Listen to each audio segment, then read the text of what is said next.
Les acides alpha-aminés, éléments de stéréochimie.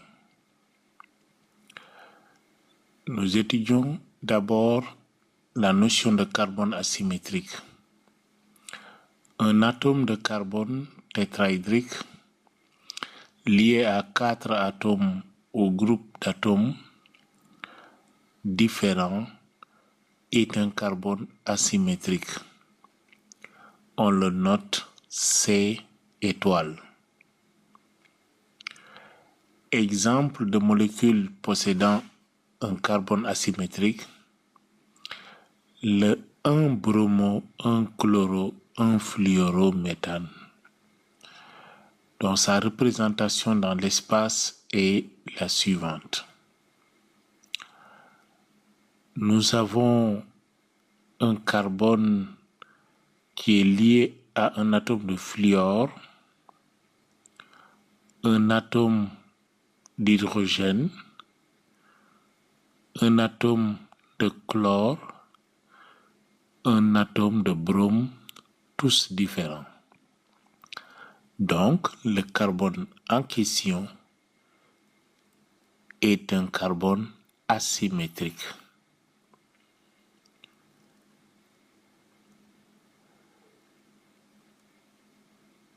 Il y a dans les éléments de stéréochimie la notion d'énantiomère.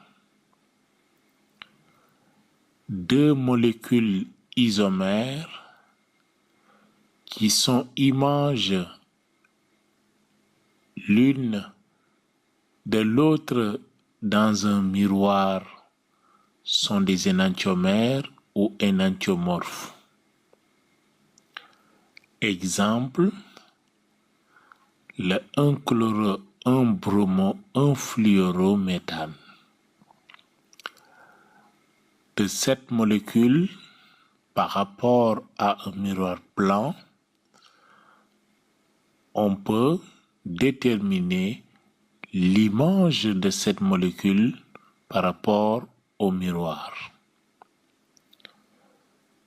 Ces deux molécules-là sont des énantiomères. Il y a la notion de chiralité. Une molécule chirale est une molécule non superposable à son image dans un miroir blanc. La même molécule tout à l'heure, par rapport à un miroir blanc, donne cette molécule comme image. Les deux molécules ne sont pas superposables. Elles ne sont pas identiques. Elles constituent, on dit que cette molécule-là, chaque molécule est chirale. Au même titre que des objets peuvent être chiraux. La main gauche est l'image de la main droite dans un miroir blanc. La main gauche et la main droite ne sont pas superposables. Ce sont des objets chiraux. Lorsque deux molécules sont des énantiomères, présence de carbone asymétrique, chacune d'elles est chirale. Il y a la notion d'activité optique. L'activité optique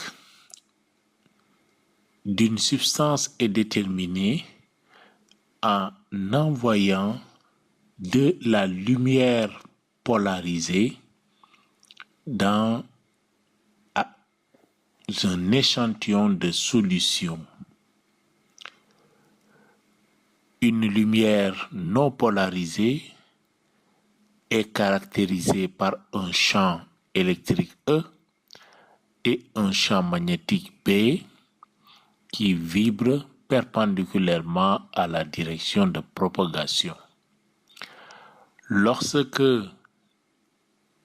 la lumière polarisée traverse un polarisateur, le plan de vibration constitué par le champ électrique E et la direction de propagation devient constant.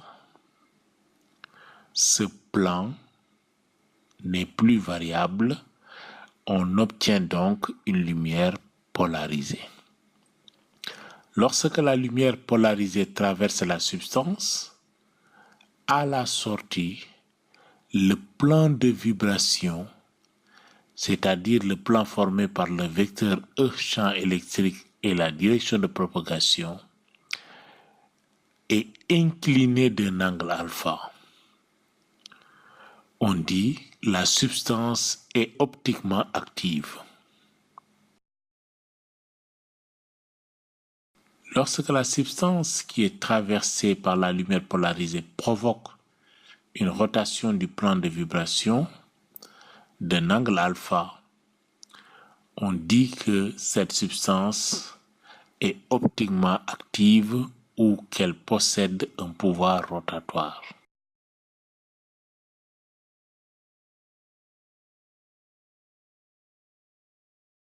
Pour un observateur qui reçoit la lumière, s'il voit la rotation du plan de vibration se faire vers la droite, la substance est dite dextrogire, notée plus. S'il voit la rotation se faire vers la gauche, la substance est dite dextrogire, notée moins. Un composé optiquement actif est formé de molécules chirales. Inversement, une molécule chirale correspond à une substance optiquement active. Deux énantiomères ont des pouvoirs rotatoires spécifiques égaux en valeur absolue mais de signes opposés. Une solution composée d'un mélange équimolaire de deux énantiomères est un mélange racémique. Elle ne présente pas d'activité optique.